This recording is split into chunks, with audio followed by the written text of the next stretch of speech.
Bonjour et bienvenue sur ce webinaire Savoir devenir, savoir redevenir. Comment réussir dans un monde en mutation. Donc on est ravi d'être là avec vous et je suis ravi également d'être entouré aujourd'hui de Dominique et Marie qui sont avec moi. Je représente la société Ludispirit. Alors Ludispirit est spécialisée dans l'accompagnement humain, dans la formation, le bilan de compétences, la VAE et bien d'autres choses.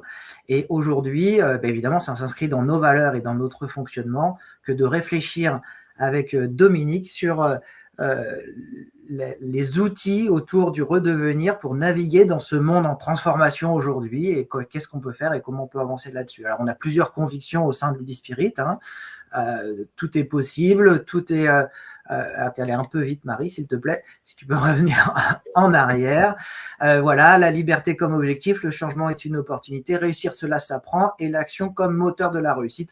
Ça tombe extrêmement bien parce que là, on est pile poil en adéquation avec les travaux de Dominique qui a pu développer ça au sein de son ouvrage. Là, tu peux avancer cette fois. Et nous sommes donc ravis de donner la main à Marie qui va pouvoir se présenter et ensuite à Dominique dont vous avez la présentation sous les yeux. Marie, c'est à toi. Bonjour à tous, Marie. Donc moi, je suis consultante en bilan de compétences et accompagnatrice en VAE. Je travaille avec Patrick au sein du réseau Ludispirit.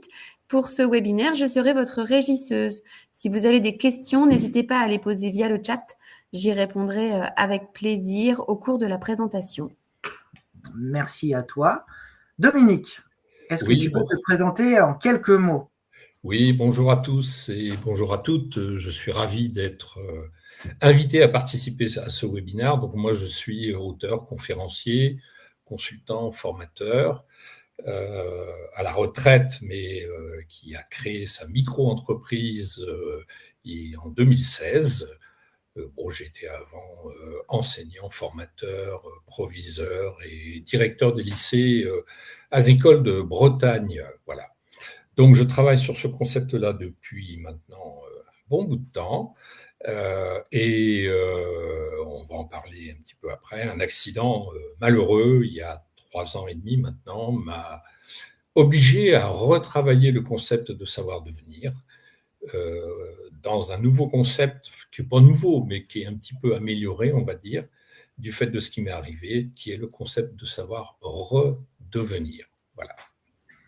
Oui, ça va être le cœur aussi de notre réflexion, évidemment, avec tous les enjeux que l'on peut retrouver, comment réussir dans ce monde en mutation, en développant et en s'adaptant, évidemment, tout en préservant le bien-être, tout en préservant sa performance. Alors, on met le degré où on veut et le curseur où on veut, mais qu'est-ce que l'on cherche et qu'est-ce que l'on veut? Comment nos compétences peuvent nous aider à surmonter les défis d'aujourd'hui, puisque c'est un monde en mutation, ça change tout le temps, tout le temps, tout le temps, tout le temps. Les défis changent, les enjeux changent, et comment on s'y prend aujourd'hui? On voit l'émergence de l'IA, ok, plein de gens nous disent c'est la mort de plein de métiers. Et moi, je dis non, c'est la mutation de plein de métiers. Et donc, c'est pas tout à fait la même chose et pas tout à fait la même approche. C'est un exemple, ça ne veut pas dire que c'est ça le truc. Comment accroître sa flexibilité mentale et émotionnelle et puis donc, mieux appréhender le changement. Et un exemple de ce changement, puisque là, on va pouvoir aborder ces différentes choses autour de comment on fait le point sur les compétences, comment on reconnaît et valorise finalement les personnes en situation de handicap, puisque tu as subi un accident il y a quelques temps, et du coup, cette réflexion-là, elle a émergé de manière très, très forte. Comment on développe son adaptabilité, et comment surtout on se réinvente, d'où le redevenir. Donc, comment on réinvente sa vie et son avenir et comment on se projette avec ces compétences qui ne sont pas forcément nouvelles, mais qui ont changé et qui ont muté, pour le coup. Donc, vous retrouvez ce que je viens de vous expliquer là sur la slide ici. Est-ce que tu veux compléter ce que je viens de dire, Dominique? Oui, non, on va rester plutôt déjà sur le guide des compétences parce qu'on va le retrouver un peu plus loin. Donc, je voulais simplement parler très très rapidement de mon ouvrage. Alors, je ne sais pas où se trouve la slide concernant mon ouvrage. Donc, j'ai été amené voilà, c'est celle-ci, merci. J'ai écrit en fait ce livre. Mon accident s'est produit en septembre 2022. J'ai pris la décision d'écrire ce livre, on va dire, en gros, à partir du mois de décembre, quand j'étais à même de, de reprendre, on va dire, une activité cognitive certaine et efficace. Hein, donc, en fait, en résumé, j'ai été renversé par une voiture dans un passage pour piétons. Je suis passé à 2 doigts de la mort, trauma en tout genre, réanimation, etc., etc. Donc, il m'a fallu tout réapprendre. Quand je dis tout, c'est vraiment tout. Hein, quand je suis arrivé au centre de rééducation fonctionnelle, je savais bouger mes orteils et le bras gauche. C'est tout. Le reste ne fonctionnait pas. Donc, ça donne l'occasion, comme j'avais déjà travaillé dans sciences de l'éducation sur le concept de savoir devenir, je me suis dit, bon, je vais travailler cette fois-ci sur le concept de savoir redevenir et revisiter les compétences dont j'ai eu besoin pour me reconstruire, pour renaître à la vie. Donc, vous les avez sous les yeux, hein, c'est d'abord un guide des compétences. Alors, le savoir devenir, à l'origine, comportait dans son évolution 25 compétences, et j'en ai extrait en fait 8 dans cet ouvrage que j'analyse, que je décris, et je fais en fait un parallèle à chaque fois entre cette réflexion théorique et le récit en fait de ce qui m'est arrivé. C'est-à-dire qu'à chaque fois que je parle de la prise de conscience, pour prendre cet exemple-là, puisque c'est la première compétence et c'est une des compétences de base sur laquelle on reviendra un petit peu plus loin, à chaque fois que je parle de prise de conscience, j'évoque en fait comment j'ai repris conscience au fur et à mesure de ce que je savais faire, de ce que je ne savais plus faire, des réactions de mon corps, des réactions de mon entourage, en fait, de la redécouverte de la vie, tout simplement.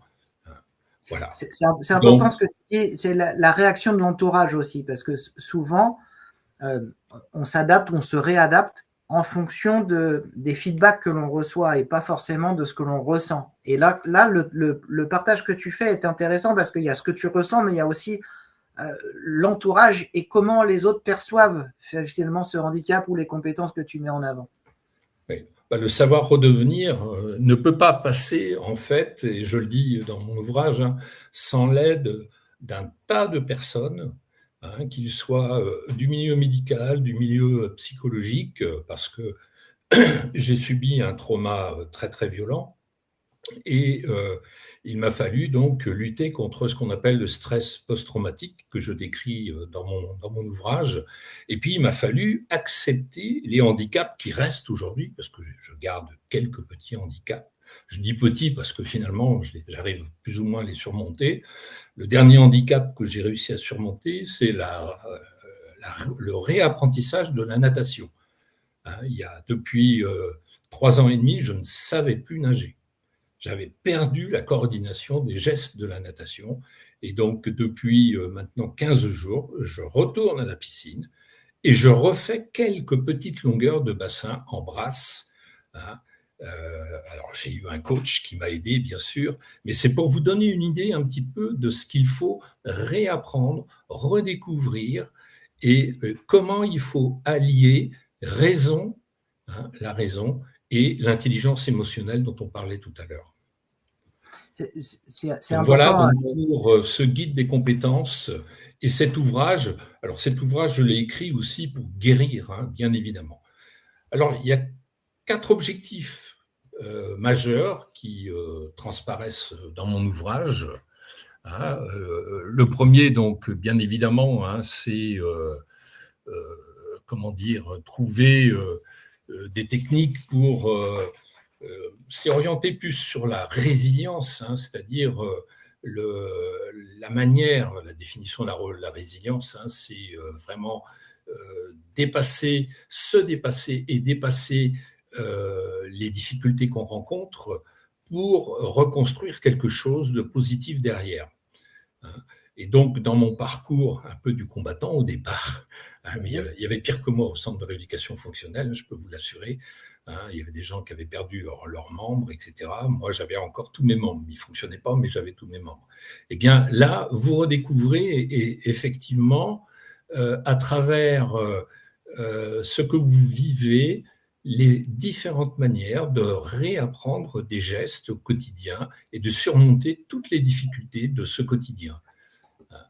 Donc, voilà, et ça se fait dans le temps.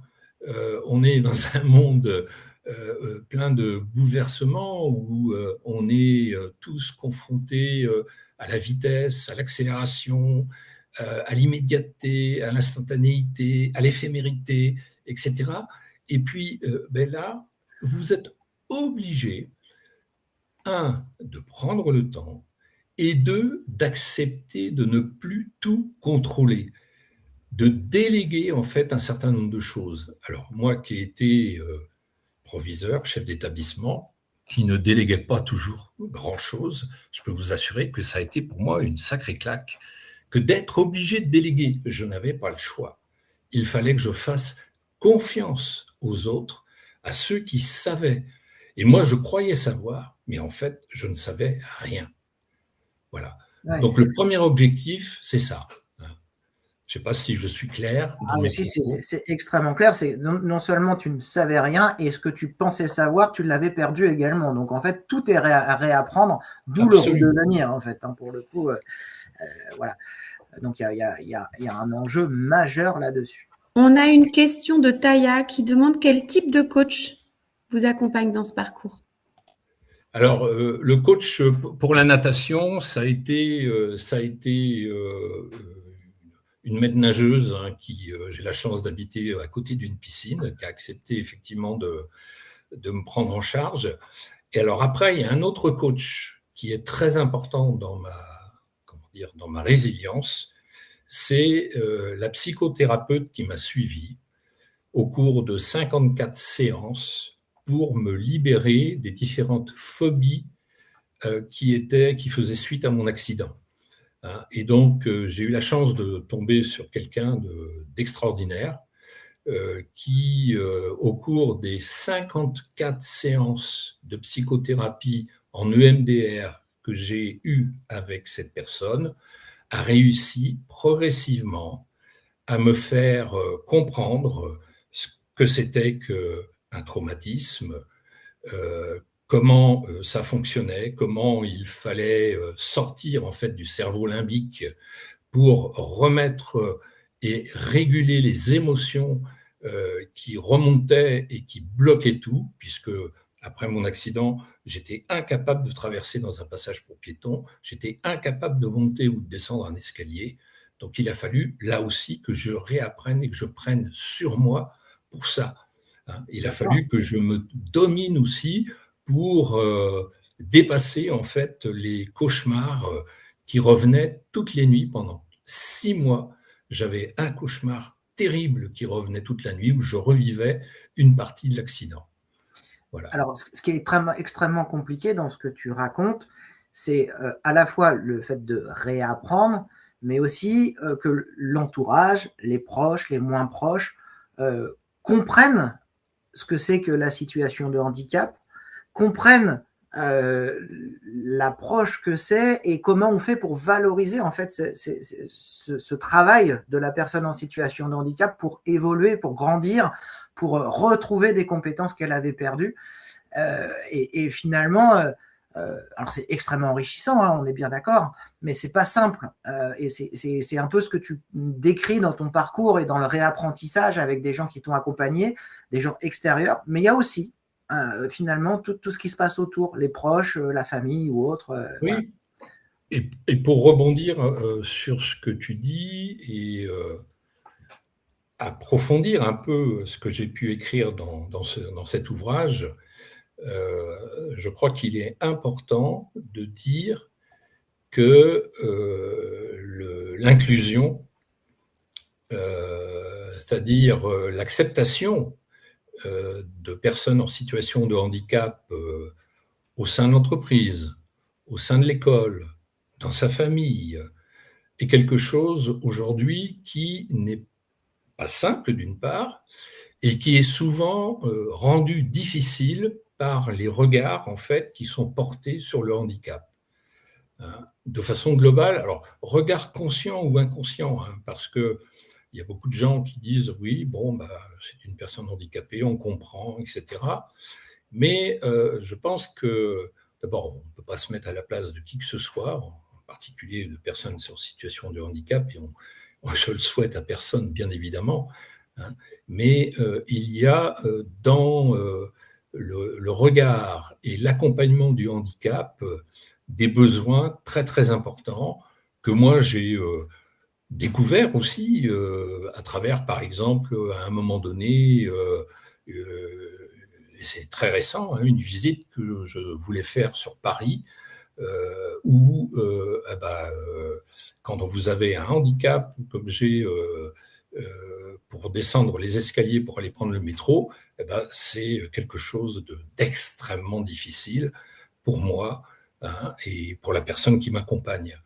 Voilà, ça c'est des petits exemples. Et pour l'entreprise et pour l'école, il y a aujourd'hui des tas de gens qui ont des handicaps visibles, mais il y en a d'autres aussi qui ont des handicaps invisibles et qui n'osent pas l'affirmer, qui n'osent pas le dire.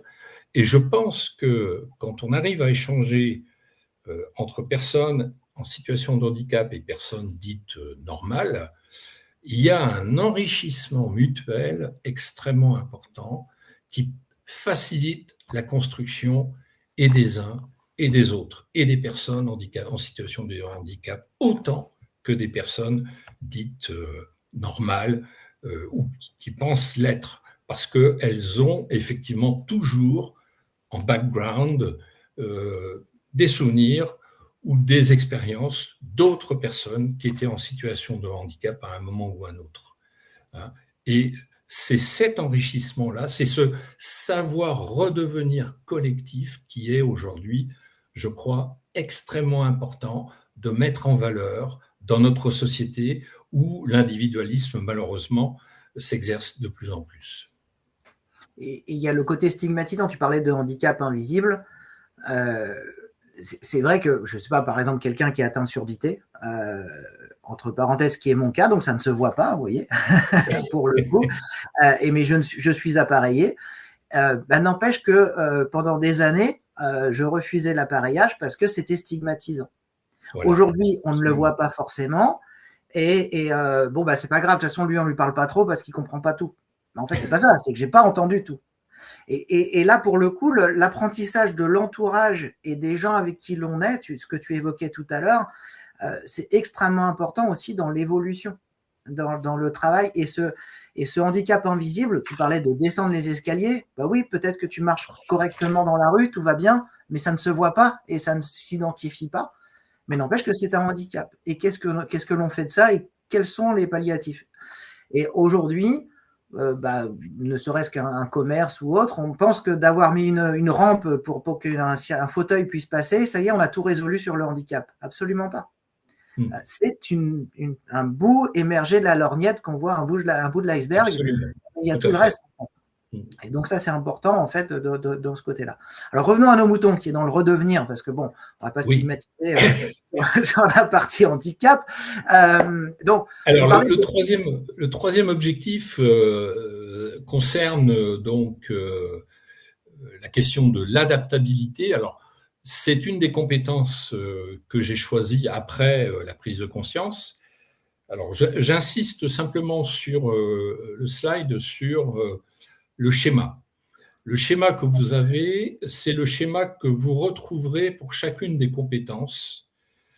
L'approche du savoir-devenir et du savoir-devenir est une approche inter- et pluricompétence, avec à chaque fois, pour chaque compétence indispensable, essentielle, comme l'adaptabilité ici, ce que j'ai appelé des compétences satellites, qui tournent autour et qui sont reliées à la compétence principale. Une des difficultés que j'avais, moi, en sciences de l'éducation, c'était au départ la difficulté de l'analyse. on apprend en fait au fur et à mesure de ses études universitaires à analyser, c'est-à-dire analyser, c'est décortiquer, voilà, morceau par morceau, ce qu'on va apprendre. Et là maintenant, je suis sur le cheminement inverse, c'est-à-dire je suis non plus sur l'analyse, même si j'en fais, et là vous en avez un exemple à travers toutes les compétences qui tournent autour de l'adaptabilité. Mais ce que je veux dire par là, c'est que toutes ces compétences satellites qui tournent autour se rejoignent, et quand on a un manque par rapport à une de ces compétences, eh bien on va avoir là, en l'occurrence, beaucoup de mal à s'adapter. Je prends un exemple très très simple, très facile à comprendre.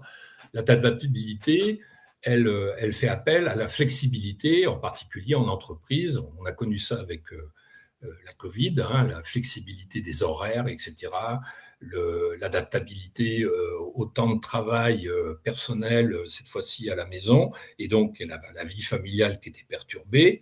Voilà. Si cette flexibilité n'existe pas, vous allez avoir beaucoup de mal à vous adapter. Et ça ne se fait pas comme ça d'un coup de baguette magique. Je prends un autre exemple par rapport à l'adaptabilité, l'ouverture d'esprit, la curiosité. Quelqu'un qui n'est pas curieux de nature, il aura beaucoup de mal à s'adapter aux innovations qui l'entourent, à tout ce qui évolue, tout ce qui nous bouleverse aujourd'hui dans notre vie au quotidien. Et je prends un dernier exemple. Vous avez le mot à gauche, projection. On va y revenir après parce que c'est un mot très important. Pour s'adapter, il faut être capable de se projeter, voilà, et de se projeter pas seul, mais collectivement, dans un partage, un partage d'idées, un partage d'innovation, un partage de responsabilités, etc. Et vous voyez, j'ai mis aussi l'intelligence émotionnelle dans l'adaptabilité, parce que cette intelligence émotionnelle, elle est aussi une compétence autour de laquelle tournent des compétences satellites. Donc ici, vous avez 8 compétences satellites autour d'une grande compétence, et pour chacune des 8 compétences que j'ai développées dans mon ouvrage, vous avez à chaque fois 8 ou 9 compétences satellites qui tournent autour. Et pour revenir à ce que je disais au tout début, ce qui est intéressant ici, c'est d'avoir une approche globale de la personne et non plus une approche cloisonnée. Quand on travaille aujourd'hui, et c'est en ça que le concept de savoir devenir, redevenir est intéressant, à mon avis, c'est parce qu'il n'y a plus de cloisonnement, et d'ailleurs les neurosciences aujourd'hui nous le montrent clairement, la plasticité du cerveau nous le montre, tout est relié. Et quand quelque chose manque, eh bien, le cerveau est capable de trouver des moyens et des voies, des synapses, en fait, pour que d'autres choses viennent effectivement compenser ces manques. Là, donc, sur l'adaptabilité, quelques principes théoriques, mais qui sont, à mon avis, essentiels.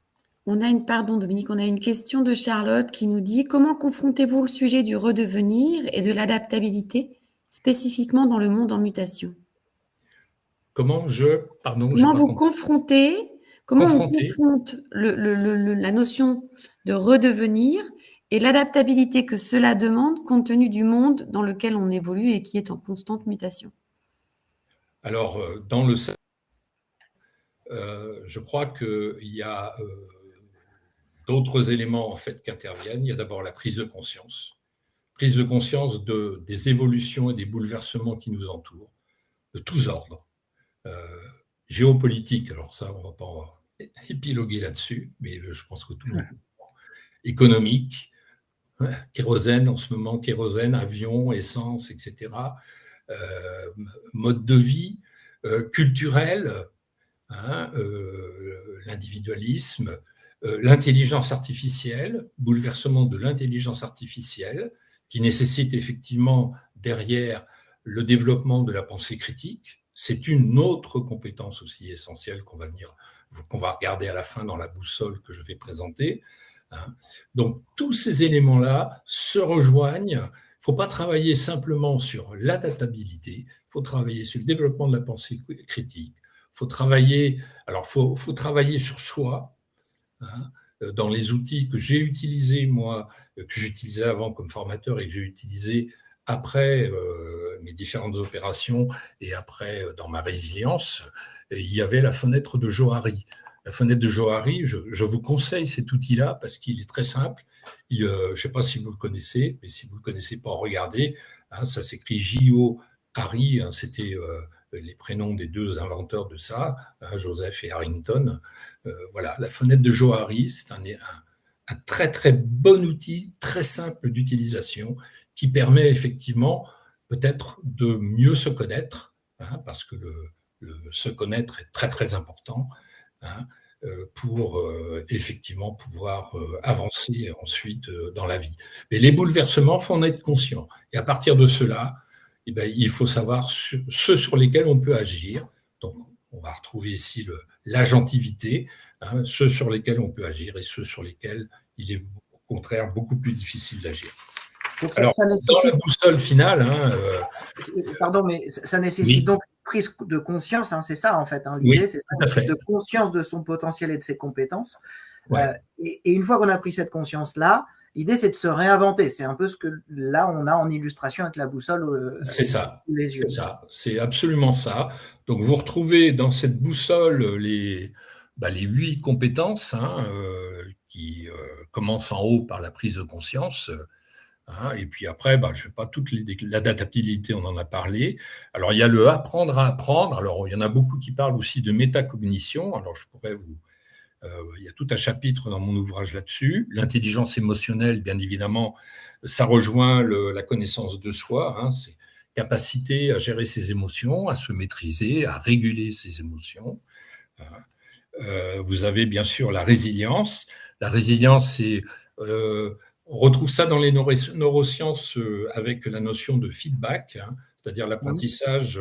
On est capable de revenir sur ses erreurs, d'en prendre conscience et puis ensuite d'agir en fonction des erreurs qu'on a pu commettre.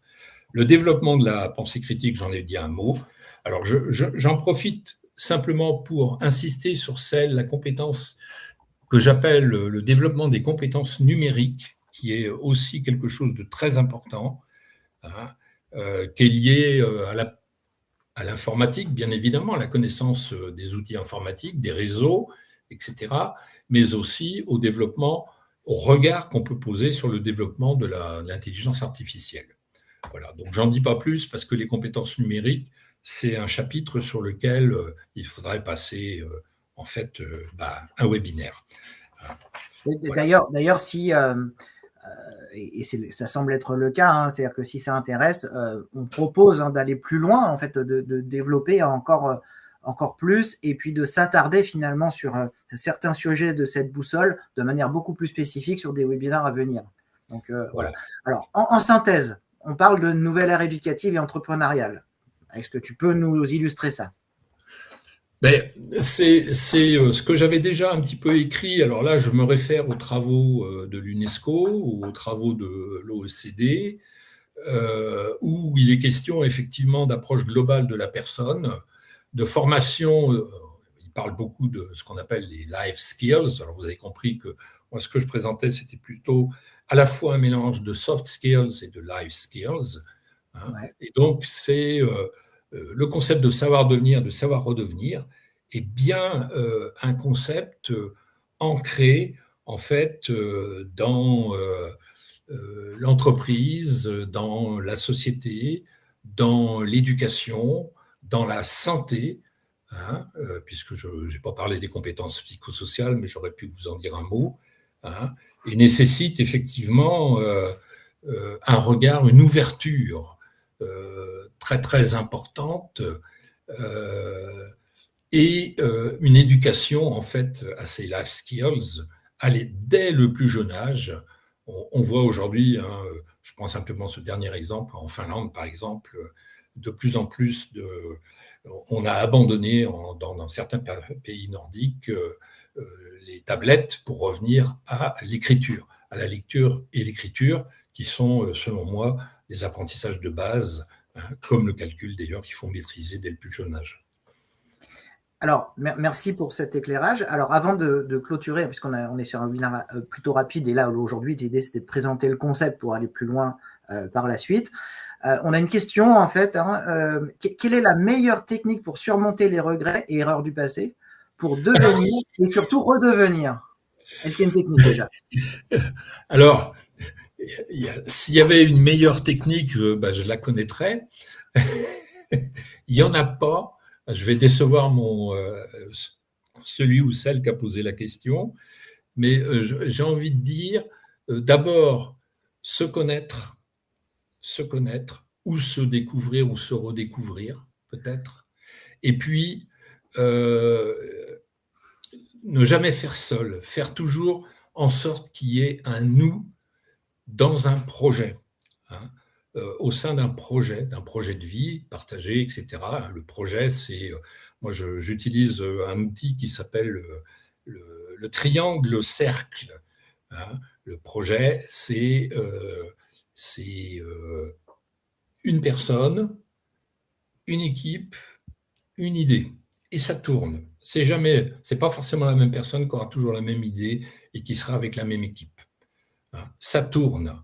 Et puis, j'aime bien aussi un autre outil que j'utilise aussi, que j'ai appelé le triangle IMAPEX.